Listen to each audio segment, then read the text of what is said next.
En cette année du 160e anniversaire de la Croix-Rouge, c'est avec une grande et je dirais vraiment profonde émotion que je vous accueille. Je vous accueille cet après-midi pour l'inauguration de nos nouveaux locaux. Un moment que nous attendions tous avec impatience et qui représente bien plus qu'un simple déménagement pour chacun d'entre nous. En octobre 2023, nous avons quitté nos anciens locaux, nos locaux situés rue de Maine-Gouët. Une décision motivée par le projet de renouvellement du quartier La Fontaine-Marteau.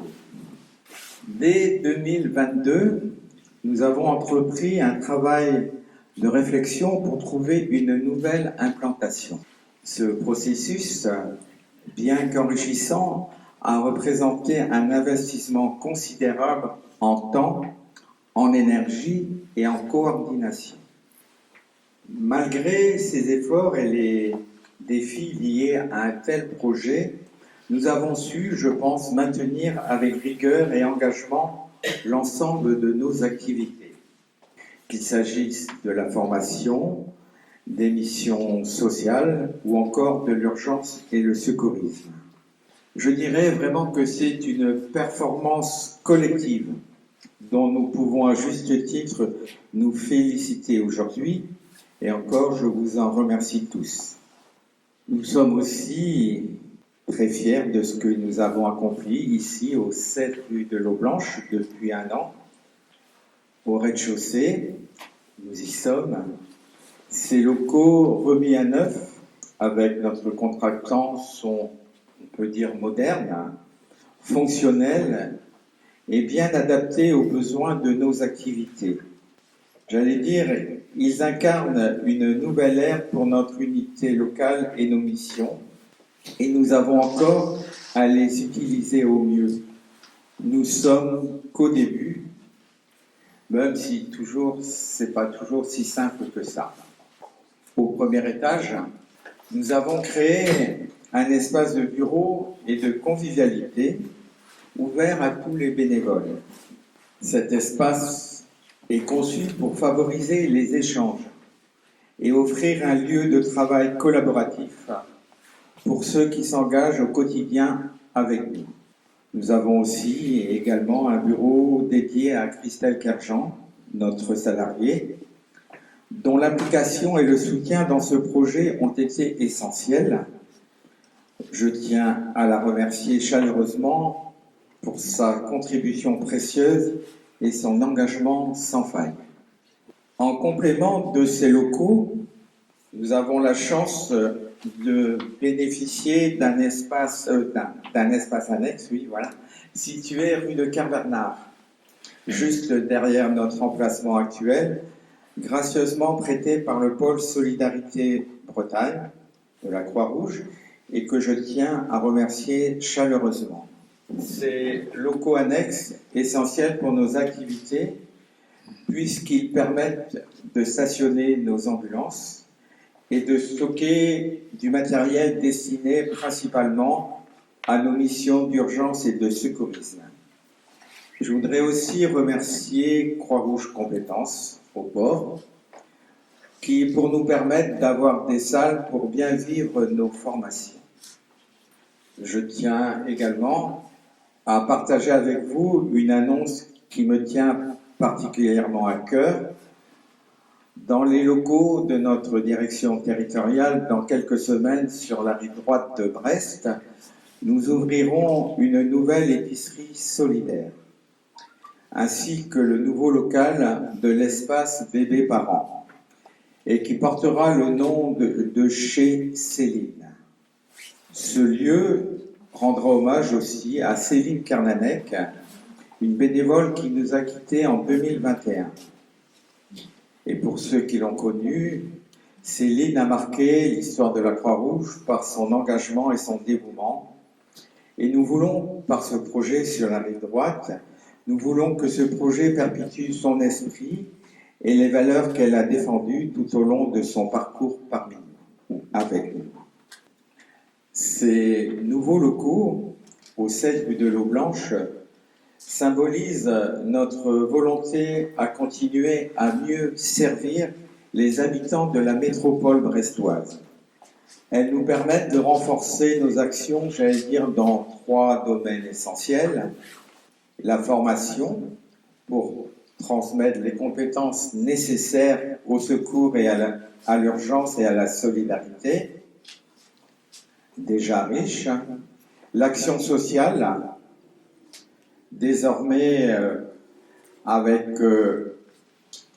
la boutique qui est juste à côté, avec une nouvelle, avec Also. Also, c'est accueil, lien, social, orientation. Et comme vous pouvez voir, une pièce partagée, avec un bric-à-brac aussi, et une pièce pour la formation. Les interventions d'urgence et de secourisme pour répondre aux besoins immédiats de nos concitoyens.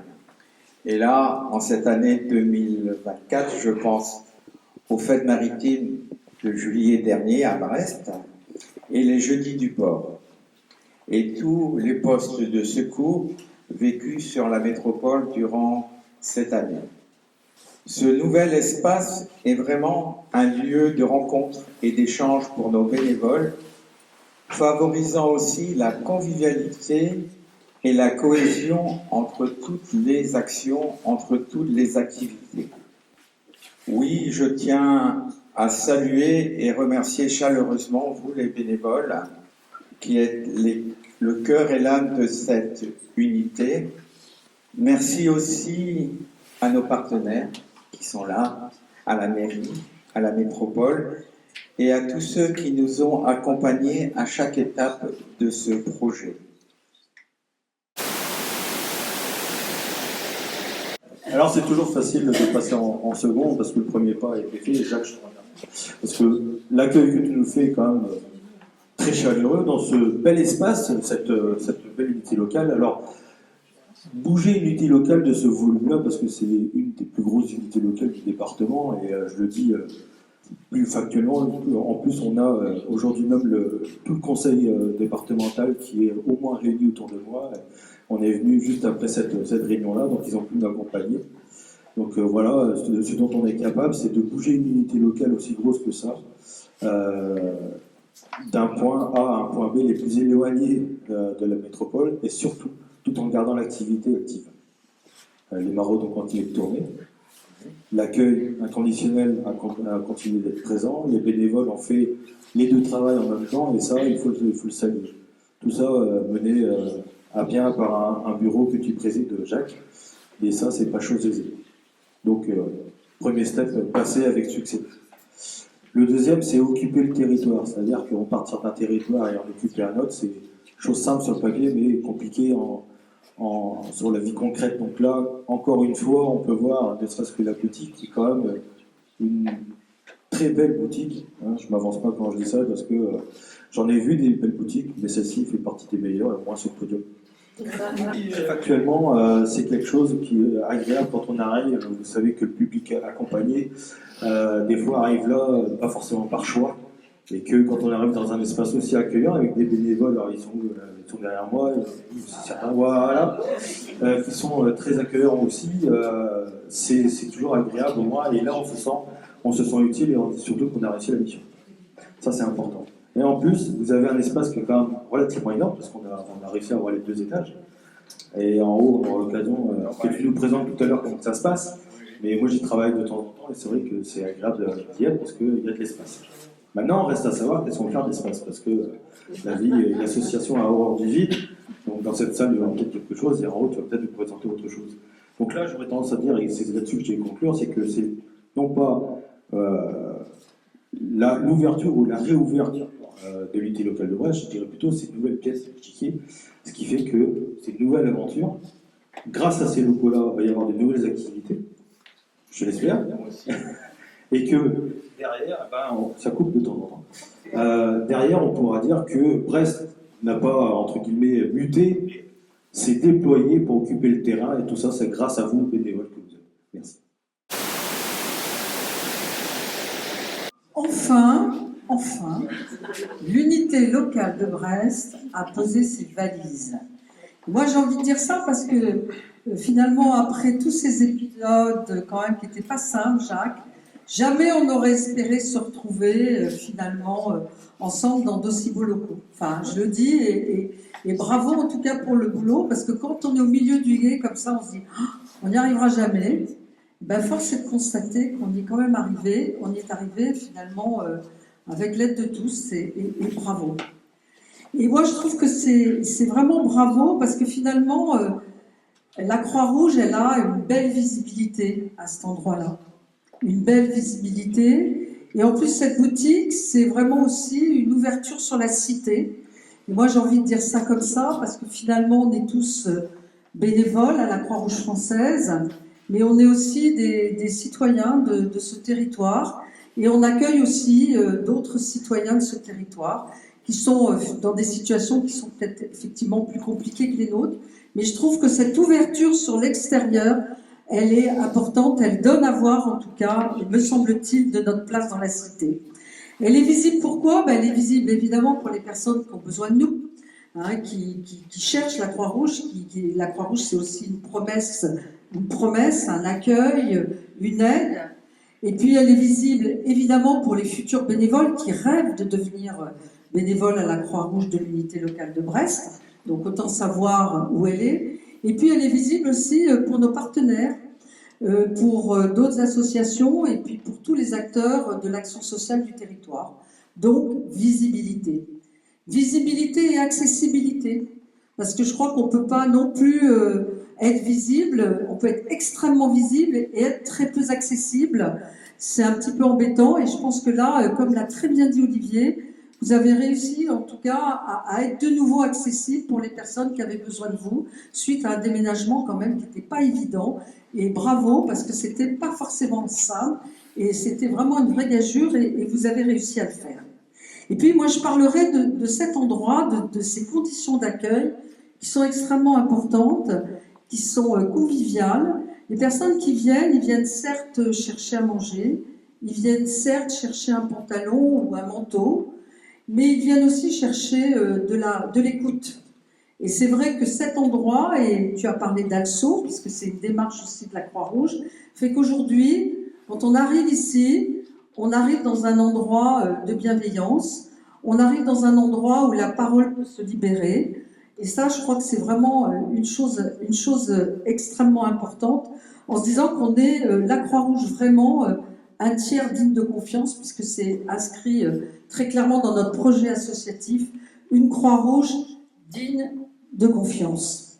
Et puis, j'ai aussi envie de dire comment, ensemble, on fait territoire solidaire. C'est pas si simple que ça. Je pense que aussi, il faut penser aux personnes qui sont en état de vulnérabilité. Et c'est important de travailler ensemble. C'est important d'avoir cette veille solidaire de proximité partagée. Et je pense que ça nécessite aussi que les uns et les autres, acteurs de l'action sociale sur un territoire, nous fassions confiance. Nous devons en tout cas partager des pratiques, partager de la parole, partager des informations et créer, en tout cas autour des personnes qu'on accompagne, les plus vulnérables, une vraie chaîne de solidarité. Et quand on pense au aller vers, quand on pense à l'identification, au repérage des personnes qui ont besoin de nous, quand on pense au accompagner, évidemment, on voit bien que ces trois maillons complètement essentiels de solidarité doivent, en tout cas, fonctionner les uns avec les autres. Alors déjà, au sein de la Croix-Rouge, et parfois, c'est pas le truc le plus facile, évidemment, bien sûr, mais aussi dans cet écosystème avec tous les acteurs du territoire. Et je crois qu'aujourd'hui, là, l'implantation de Brest, la dynamique que vous avez donnée, en tout cas, à votre unité locale, devrait répondre, me semble-t-il, en tout cas, à cet enjeu de demain. Dire, évidemment, que je voulais remercier les bénévoles de l'UL de Brest. Merci pour ce que vous faites, évidemment, mais j'avais envie de dire aussi merci pour ce que vous êtes. Parce que moi, alors, je suis peut-être un petit peu utopique, mais j'ai la faiblesse de penser que les uns et les autres, avec notre engagement citoyen au quotidien, qu'on soit d'ailleurs bénévole ou élu, on a juste la possibilité de changer le monde. Et ça, je crois encore qu'il faut aussi qu'on porte cette belle utopie ensemble. Merci. Françoise, Olivier, Jacques, si nous sommes 4 élus de la ville de Brest aujourd'hui à vos côtés, c'est pour vous dire 4 fois au moins à quel point non seulement vous êtes tiers de confiance, mais c'est peu dit, mais à quel point nous sommes impressionnés surtout. Impressionnés, oui, par vos 160 ans de longévité. Ça se voit pas. C'est 160 ans à 4. Hein. C'est ça, vous les portez toutes et tous très bien. Nous sommes impressionnés surtout parce que vous êtes un acteur associatif qui, à chaque fois qu'un risque social, de rupture de lien social, qu'un événement exceptionnel arrive ou qu'un besoin vital pour les Brestoises et les Brestois est repéré, malgré tous les projets que vous menez de front en même temps, Jacques, je t'ai vu depuis 2 ans courir dans tous les sens pour mener une épicerie solidaire avec votre équipe, pour ouvrir un espace bébé-parents rue du Docteur Gestin, pour trouver des locaux ici, pour mener le point d'épicerie gratuite. Je vous vois courir depuis 2 ans, et si vous courez, c'est pour ce que j'ai entendu ce matin aux assises de la vie associative au Quartz. Quelqu'un a dit « L'amour est un projet politique ». Politique au sens noble, pas politicien. L'amour est un projet politique.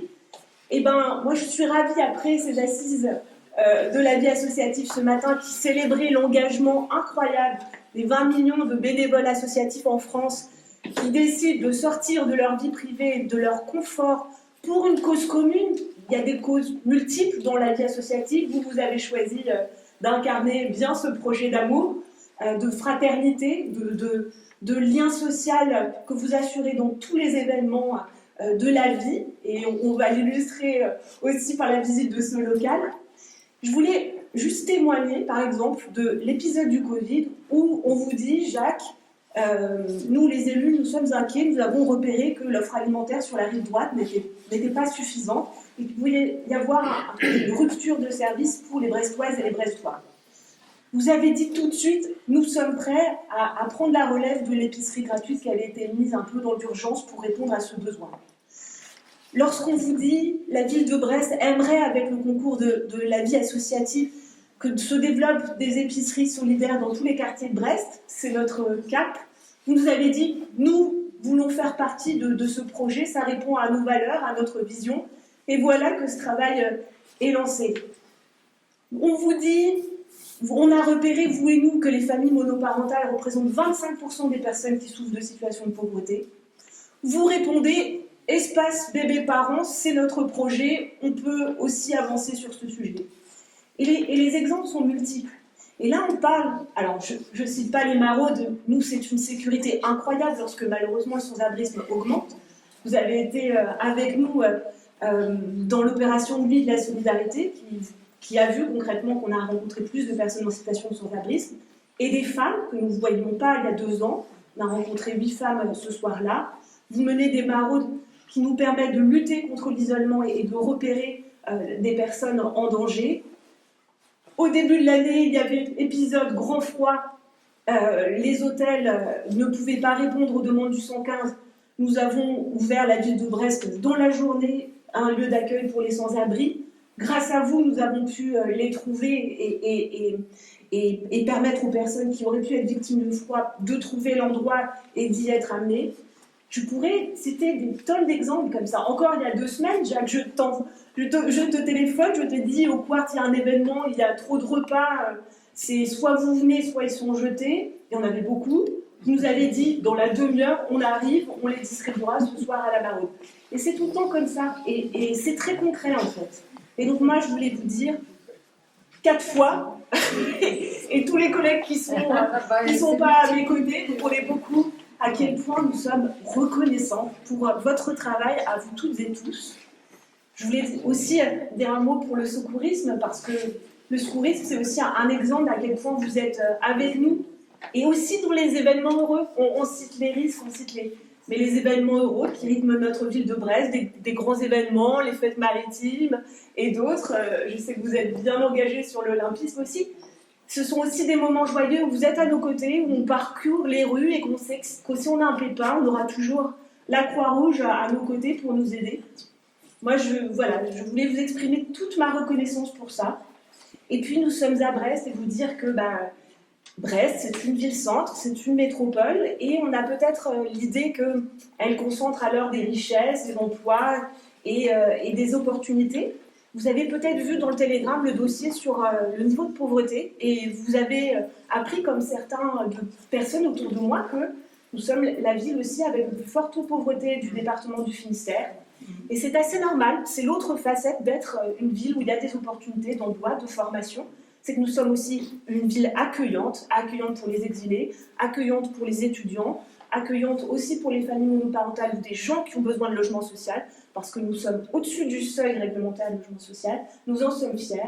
Et voilà, j'espère que nos projets et les vôtres continueront à avancer main dans la main. Et encore une fois, toute mon admiration et ma reconnaissance au nom de l'équipe et du maire de Brest qui m'aurait aidé à être là aujourd'hui. Alors, bon voilà, moi je tenais à venir ici, on en avait parlé avant, parce que pendant la fête de la solidarité, j'avais participé avec d'autres d'ailleurs à une maraude, et ce travail régulier et constant de la solidarité concrète est d'une importance très forte, parce qu'en réalité, c'est à partir de cette solidarité qui vit au quotidien, qui se construit, dont les liens sont si importants, dont les cas singuliers que l'on rencontre à ce genre d'occasion inspirent. Et c'est à partir de cela qu'on peut défendre, porter et généraliser la solidarité au niveau de la société tout entière. En fait, c'est le sens même de comment se construit la fraternité humaine, c'est-à-dire que c'est à partir de ce que nous vivons et de ce que nous pratiquons comme acte de solidarité, eh bien que nous pouvons imaginer que l'ensemble de la société vive selon ces principes. Et je crois que cela a été pour moi un moment très inspirant, avec des gens qui étaient engagés dans différents, évidemment la Croix-Rouge, mais également dans différentes autres associations. Donc ça me tenait vraiment à cœur de vous encourager, d'être présent ici et d'une certaine manière de rendre l'hommage que votre action rend tous les jours à ce que nous avons tous à cœur et cher à notre esprit, la République sociale. Donc merci de la faire vivre, merci de lui donner la chair qui nous permet également de la défendre à l'Assemblée nationale et de dire et de donner des perspectives concrètes pour que notre système de sécurité sociale, pour que ce qui fait vivre la solidarité dans le pays, eh bien, survive, subsiste, et j'aurai d'ailleurs, et puis se renforce, et j'aurai plaisir à vous accompagner dans les prochaines actions. J'ai dit que ça m'intéresserait de continuer à le faire, donc voilà, merci pour tout. Merci.